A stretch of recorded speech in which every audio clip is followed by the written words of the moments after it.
Bite Down Boxing Talk, presented by Pay Me No Mind Sports and Entertainment. I got this a neighbor over here hating on me with my afternoon wood. Somebody's mowing their yard for the first time now that we're into spring and whatnot. I just want to jump on for a couple of things. Later tonight, if you saw the previous update, if you get the notifications, I'm going to do a live stream with current WBO Jr. Lightweight champion Jamel Herring at 5:30 today. And then after him, DaVaughn Nicholson out of the DMV. I want to say he's out of Baltimore. Like I said, DMV is safe. But super middleweight who's going to challenge first round knockout specialist Edgar Berlanga on ESPN. That'll be next Saturday. No, not next Saturday. 2 Saturdays from now. April 24th on the Emmanuel Navarrete and Christopher Diaz show that will be on ESPN. Yeah, so we'll get those interviews in. I'm putting that up. You know, I scheduled the live stream that only because I got some text messages from both men. This stuff is subject to change. If you know boxing, you know fight cards are subject to change. And, you know, I could interview one of them or I could interview neither one of them. They both could come up with something to do, forget, or whatever, and it doesn't happen. So I tried. All of it is just to kind of broaden the boxing coverage of Bite Down Boxing and, you know, hopefully to give fans fight fans, not fans of PMNM or Bite Down Boxing, not to give any of my viewers specifically, not to support me, but to give fans who want to talk to these guys and want to hear directly from these guys, with somebody asking some relevant questions and whatnot when I'm on my A game. It's an opportunity to do that. Maybe you saw the interview from last night, the live stream featuring Philadelphia trainer Stephen Breadman Edwards. You know, you can check that out. That's on the playlist. Talked about a number of different things.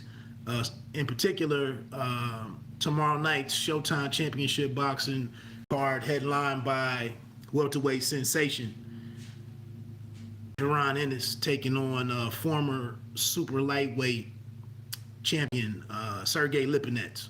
So check that out. Some entertainment notes. Let me write this down. New music is out there. One of them a lot of people will respect and be excited about is new Conway the Machine. He's got a joint out there called Blood Roses that features drum work. One of his artists with his new label, Drum Work. It has Jay Skeese on it. I've heard a couple of Jay Skeese verses or features and whatnot. I think he mainly just does the hook on there. The track is produced by Cardiac. You know, I've listened to the song a few times, man. It seems like it's a bunch of mentions of like a bunch of mentions of some big name rappers and some of their song titles, some of their lines that they've had in some of their songs.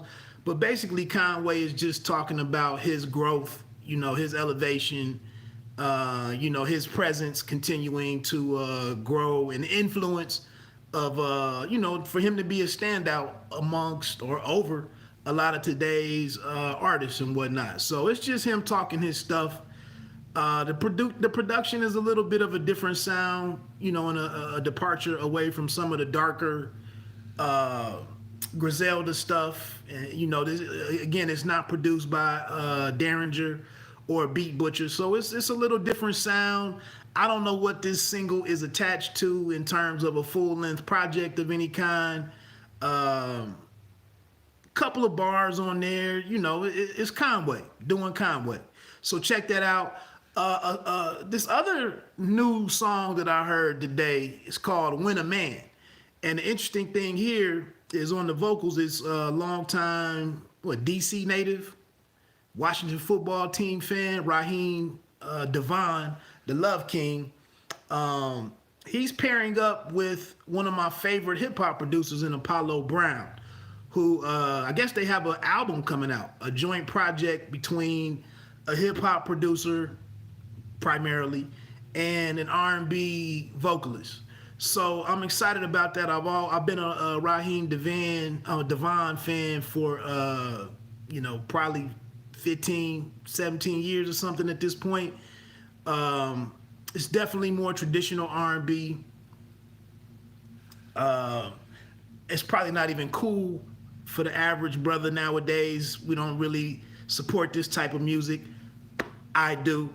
I'm glad to hear it. The song is the weird thing is that the song includes a sample from A Tribe Called Quest. If you go back to their, I don't know what the name of that first album was, Instinctive Travel, something in the Paths of Rhythm, whatever.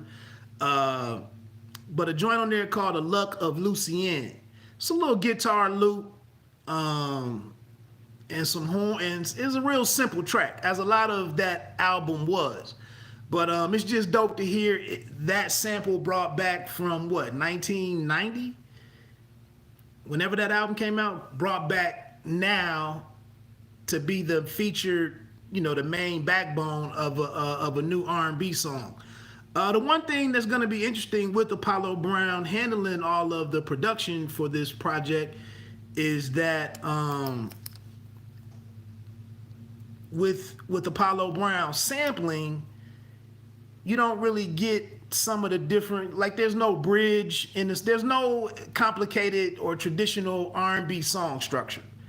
It's an ending, it's a part of the song at the end where I think it's no singing or anything, and it would be nice if there was some kind of guitar solo or a horn solo. But of course, if you do that type of stuff and bring in real musicians, it's going to drive up the cost of trying to make this project. So I'm sure, Apollo Brown has done the best that he could. He had a Instagram post out there yesterday talking about how excited he was to be involved with an R&B project, getting away from his normal hip hop stuff. And he's always included a lot of soul and funk in his beat making and his sampling and whatnot. So I'm just excited to hear what these two guys combine to deliver as a final product. I don't know if it's, I'm assuming it's an EP, maybe 7 or 8 songs possibly.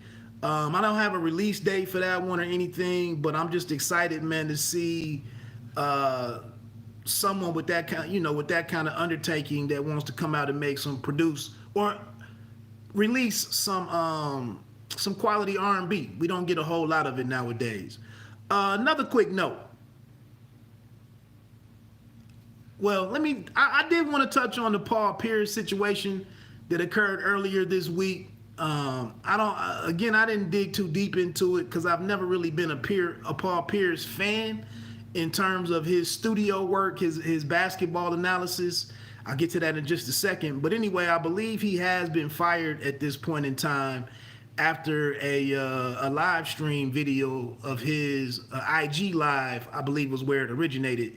And he was at some kind of gathering. Some strippers were in the background. He was smoking on something. I don't know. I thought it was a cigar when I first looked at it. It might have been something else. Something was going on. I heard all kind of jokes about the quality or the caliber of adult dancers, performers that were involved in said video. And I believe the next day, overnight, like he was fired. And then I think Paul Pierce went back to Instagram to kind of make light of the situation and said, like, stay tuned. So it seems like he might have been on the chopping block. It's a lot of constant change going on over at ESPN and under the umbrella of Disney and whatnot. So who knows? I guess for me, like I said, man, I was never really all that big into Paul Pierce's commentary. I always felt like I didn't feel like he had a lot of passion towards that job, and I think sometimes he would either pull motivation from Rachel, from I can't even think of her last name now. The host on there, Rachel Miller. That doesn't sound right.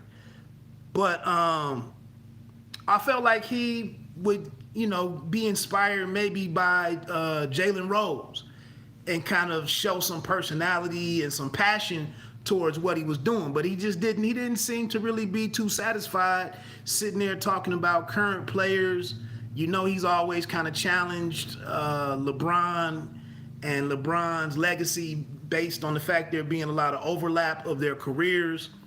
And I don't know, Pierce just seems like a guy who was never comfortable with the level of appreciation that he received. And so it's kind of, to me, it got in the way of him doing his duties as a media person. So it's like, get out the way. But anyway, it sounds like he could be moving on to another platform. I've seen some talk out there about maybe it's Barstool. It's kind of funny because Barstool Sports seemed to be in some hot water a couple of weeks ago. Somebody over there made some kind of incendiary or some kind of comments, and I saw that name floating around. And I'm not really a Barstool fan per se. I think it's interesting that Deion Sanders and the Jamie, I can't remember my man's name, but they're over there on Barstool. That hasn't even been enough for me to tune in and see what Barstool is about, whatever. My wife just texted me an update on the DMX situation that's also been going on this week. She's saying now that he's passed away. That was kind of crazy.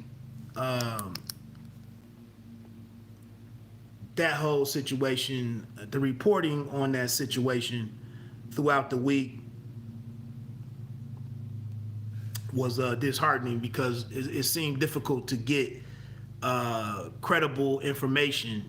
And then we know that New York Post article was out there, poorly timed piece, talking about how he squandered, millions of dollars and whatnot, and some properties that he lost, et cetera, et cetera. But my wife just shot me that.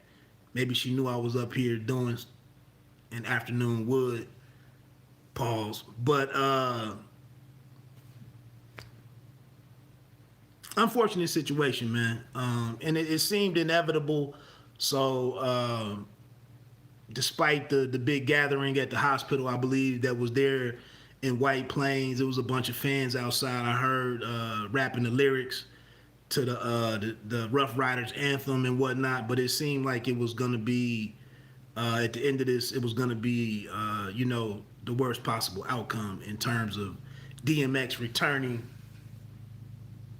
to where he was, 2 weeks ago or whatever. So that's unfortunate, man. Rest in peace. And hopefully we gradually start learning something from these unfortunate early, what we consider early deaths. Maybe we won't. We're just too busy, being a part of it on social media to really see the real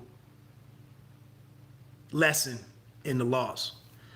But with the Paul Pierce thing, it looks like he could pick up somewhere else. And a lot of these guys seem to be, wanting to skirt kind of the limitations, in the culture of ESPN.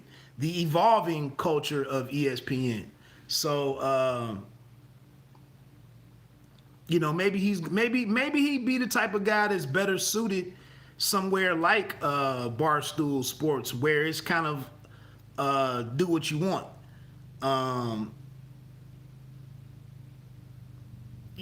Maybe everybody doesn't want to be all buttoned up and straightforward and so on and so forth. and you know, playing well with others and all of that. So if that is a move that he can make, more power to him. Like I said, I've just never really appreciated the dude's commentary for whatever reason. So anyway, man, that was really it. Was just to jump on and talk about tonight's scheduled live streams with Jamel Herring and DaVaughn Nicholson. Quick note, I'd also suggest, you know, maybe taking a look at the recently made available. Now my wife, just right on time, she sends me a text that he is not dead. Now I can't edit my video, and I'm part of the bullshit now. Thanks, babe.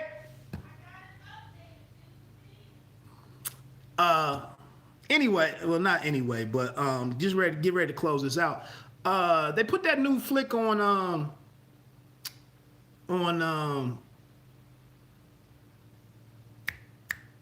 Netflix last week. Concrete Cowboy with Idris Elba, the little brother from Stranger Things.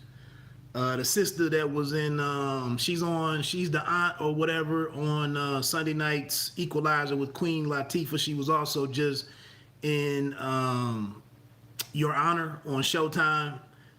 Linda Toussaint, I think might be her name. I know her last name is Toussaint, but she was in there. Method Man is on there. So it's a decent cast. But it's called Concrete Cowboy. I'm gonna probably do a review of that one a little later on today. I think it is some a couple of things that I wanna touch on that movie. So I'll get to that later. But check it out, man. It's the weekend. You got some time to lose with some entertainment. I think you'll enjoy it. Oh, also the brother, what's his name? Jerome or something. He was in Moonlight.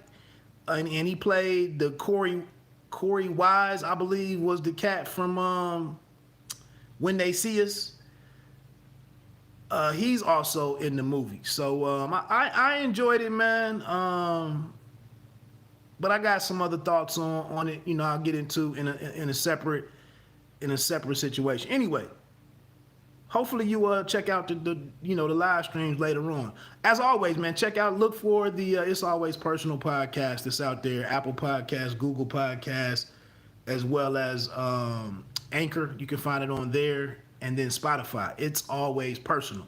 It's where I dig into some different things, not just totally. It's lifestyle basically. Anyway, let me get on out of here, man. As always, you don't have to be great to start, but you have to start to be great. Peace.